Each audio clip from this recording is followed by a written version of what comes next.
Today we put the spotlight on financial wellness and why it is so important for women in particular to be money fit. We welcome to the Girlfriend Hour the incredibly clever Amanda Thompson of Endurance Fitness to talk to us about how to set yourself and your business up for success, $1 at a time. Let's welcome Amanda to our show. Hello. Welcome. Thank you. Thank you. So great to have you here. Thank you. Come and have a seat. I love the name of your business. Please take us through, how did Endurance Finance come up? There's always a story with me. And who better to name my business but my mum? So while escaping or trying to run away from a cancer diagnosis, I decided to do an Ironman triathlon. And so that's an endurance sport. Wow. And it just became my catch cry. And when I went into business for myself, my mum said, what about endurance? And then it's just flowed. So obviously I'm in it for the long term as the advisor, endurance in terms of how long it takes to get your finances in charge. Yes, because it's not a quick fix, is it? It's not like a magic pill by Sunday we'll be sorted. Yeah. Yeah, so it's an endurance. There it's it not is. a race, people. It's not a race. No, definitely. Fantastic. And why is it so important in particular for women to take ownership of their finances? We see it every day in the media. The gaps are real. They include that women live longer than men, yet we retire with up to 42% less superannuation. That's a lot. Women are more likely to be subjected to financial abuse, coercive control. The highest growing demographic of homelessness is actually single women over the age of 55. So isn't that so sad? If that doesn't scare you into actually taking a hold of your finances, and then when you go into business for yourself, we're behind the eight ball. So it was 1966, I think, that we were actually allowed to work after being married. So prior to 1966, a woman wasn't allowed to work once she got married. Gosh. So it's not that long ago. No. So as a generation, we need to start bringing that gap in. Instead of just complaining about it, we need to stand up and do something about it. Definitely. And you talk about homelessness and that percentage, which is huge. Why do you think that is? Look, I think that the increasing divorce rate over time, so 1 in 3 marriages fail, which is terrible, but unfortunately it's a reality that we do live in. And again, that financial stress, you know, those stresses in life, we're living longer as male and females as well. So people see themselves as having longer in life and therefore separating, but also that the financial part of it and the cost of living is huge. Yes, absolutely. And what's one of the biggest mistakes? So if you're watching at home and you're in business, this will be really important for you to maybe take some notes. What's the biggest money mistake that a lot of business owners make when they're starting out? They run away from it. They run away from it. They like making it, but they don't actually take heed of what they want to do with it and where it goes and what they truly want to achieve with that money. So the long-term vision is not necessarily there. And when you're not thinking endurance, if you're not thinking for the long term, you're not necessarily reaching goals, or you're not necessarily thinking big. Your structures. So we think very small. Women in particular, we're our biggest critics and we have a fear of failure. I mean, we're very good at believing in our intuition, but when we actually jump into that water, that whole fear of failure starts to kick in. And instead of tackling those hard things head on, where we put them behind, and then we've got funding. You know, what happens if you want to scale and grow and get funding? So I think one of the biggest mistakes we make is we think small. And I heard you saying that, you know, you want to think bigger. Dream big, and even in your business, dream big.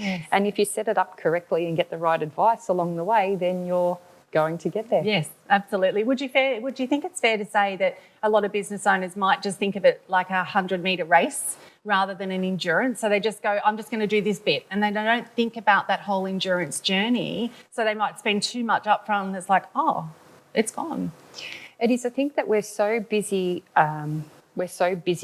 doing what we do in our businesses. Busy. Yeah, it is. It's true, isn't it? We're busy being busy, that we don't step back, and we hear a lot of people talk about planning and setting goals and things like that. But do we actually do it with our finances to see how our business is tracking and where we want to go, in what countries we want to travel overseas? We probably plan our holidays, do you think, better than sometimes our business planning? I know, I probably do sometimes. The holidays.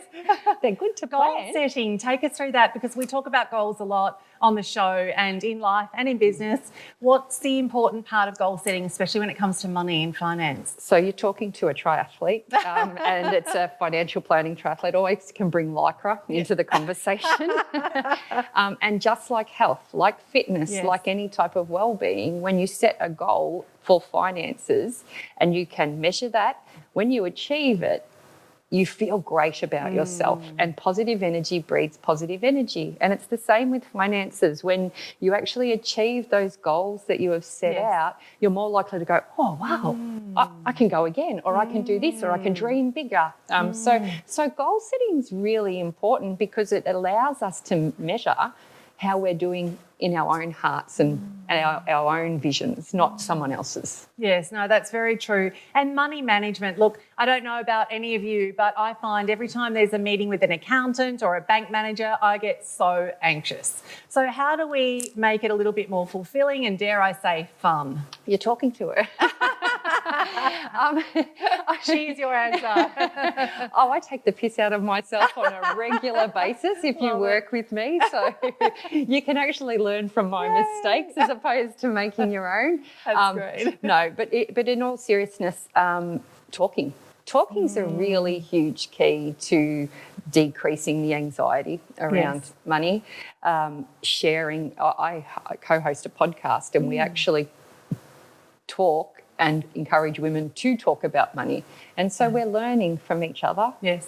You know, and actually being accountable. If you're accountable, you're less likely to be stressed. And taking control of your own finances and knowing what direction, you're less likely to be worried about what the accountant's going to tell you or the financial planner's going to tell you. But at the end of the day, if you bring money back to self, and I know it's really strange for a financial person to talk about being holistic and coming back to self, but so many people are driven by social media or what this person says, or this person's turning over 6-figure businesses. And who cares? Yes. Who cares? Yes. What matters is if you are achieving your goals for you and your family. So if you bring it back to self and know that you're going in a direction that is true to you, it's going to be less anxious for yourself. Yeah, that's a really good point. I love that. Very great. And so, Amanda, what's next for you? Oh, my gosh. I've just been giggling backstage saying I haven't been home. So the last 3 weekends I've either been at conferences about finance, I've been racing a triathlon on the last weekend, and now here. You're on the Girlfriend Hour. It's great, but I'm hanging to get home. But I watched this space, a book called, Financially Fit Women. Excellent. And I'm going to keep spruiking my cause of women paying themselves a salary.